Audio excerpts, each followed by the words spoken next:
21 जुलाई 2008 8वां दिन भाग 2 त्र्यंबकेश्वर ज्योतिर्लिंग मंदिर मुक्तिधाम मंदिर। त्र्यंबकेश्वर ज्योतिर्लिंग मंदिर महाराष्ट्र प्रांत के नासिक जिले में है। यहाँ के निकटवर्ती ब्रह्मगिरी नामक पर्वत से गोदावरी नदी का उद्गम स्थल है। इन्हीं पुण्यतोया गोदावरी के उद्गम स्थान के समीप स्थित त्र्यंबकेश्वर भगवान की भी बड़ी महिमा है। गौतम ऋषि तथा गोदावरी के प्रार्थनानुसार शिव ने इस स्थान में वास करने की कृपा की और त्र्यंबकेश्वर नाम से विख्यात हुए। मंदिर के एक छोटे से गड्ढे में 3 ज्योतिर्लिंग में ब्रह्मा, विष्णु और महेश तीनों ही विराजित हैं। यही इस ज्योतिर्लिंग की सबसे बड़ी विशेषता है। अन्य सभी ज्योतिर्लिंगों में केवल भगवान शिव ही विराजित होते हैं। गोदावरी नदी के उद्गम स्थल पर स्थित त्र्यंबकेश्वर मंदिर काले पत्थरों से बना है। मंदिर का स्थापत्य अद्भुत है। इस मंदिर के पंचकोशी में काल सर्प, शांति, त्रिपिंडी विधि और नारायण नागबली की पूजा संपन्न होती है, जिन्हें भक्तजन अलग अलग मुराद पूरी होने के लिए करवाते हैं। इस प्राचीन मंदिर का पुनर्निर्माण तीसरे पेशवा बालाजी अर्थात नाना साहब पेशवा ने करवाया था। इस मंदिर का जीर्णोद्धार 1755 में शुरू हुआ था और 31 साल के लंबे समय के बाद 1786 में जाकर पूरा हुआ। कहा जाता है कि इस भव्य मंदिर के निर्माण में करीब 16 लाख रुपए खर्च किए गए थे, जो उस समय काफ़ी बड़ी रकम मानी जाती थी। गांव के अंदर कुछ दूर पैदल चलने के बाद मंदिर का मुख्य द्वार नजर आने लगता है। त्र्यंबकेश्वर मंदिर की भव्य इमारत सिंधु आर्य शैली का उत्कृष्ट नमूना है। मंदिर के अंदर गर्भगृह में प्रवेश करने के बाद शिवलिंग की केवल अर्घा दिखाई देती है, लिंग नहीं। गौर से देखने पर अर्घा के अंदर 1-1 इंच के 3 लिंग दिखाई देते हैं।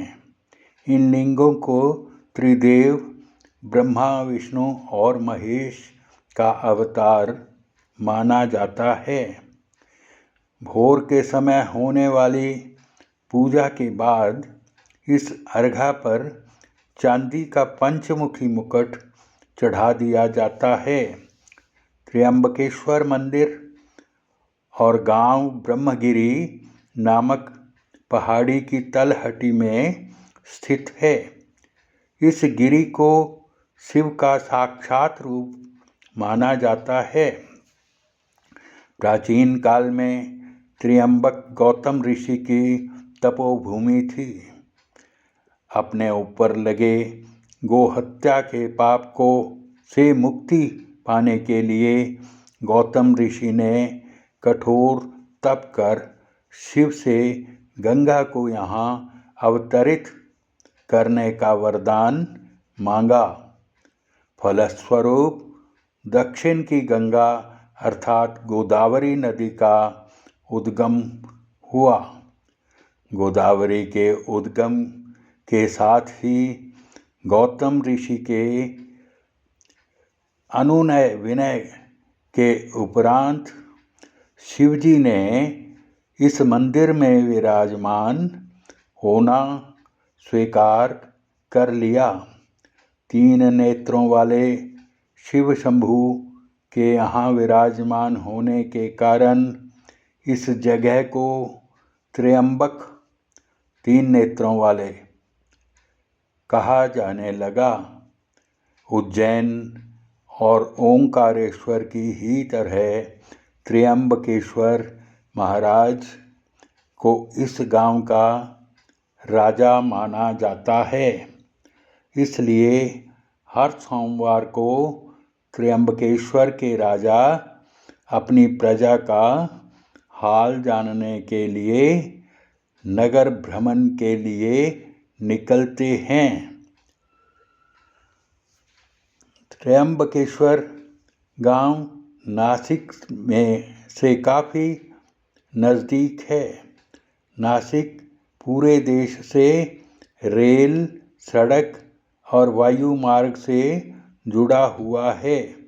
आप नासिक पहुंचकर वहां से त्र्यंबक के लिए बस, ऑटो या टैक्सी ले सकते हैं।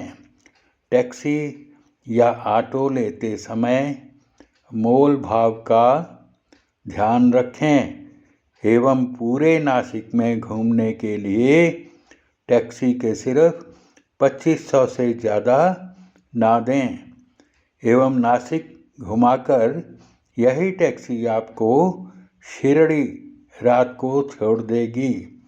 इस धनराशि में आपको अलग से कोई धनराशि नहीं देनी है। त्र्यंबकेश्वर ज्योतिर्लिंग के दर्शन के पश्चात हम अपनी बसों में सवार होकर वापस नासिक की ओर चल दिए। नासिक के नज़दीक एक अन्य विशाल मंदिर मुक्तिधाम मंदिर के दर्शन किए। यह एक विशाल क्षेत्र में फैला हुआ मंदिर है। नासिक से लगभग 8 किलोमीटर दूर है। इस मंदिर की दीवारों पर गीता के 18 अध्याय उकीरित हैं।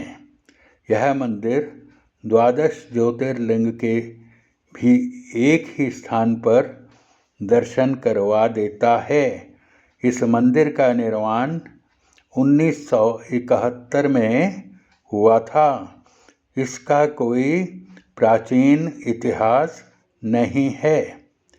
सायंकाल 6 बजे चाय लेने के बाद हम लगभग 5 घंटे लंबी बस यात्रा पर चल दिए। रात्रि 11 बजे हम ओझार नामक स्थान पर पहुँचे। यहाँ एक मंदिर परिसर में 3 मंजिली धर्मशाला है।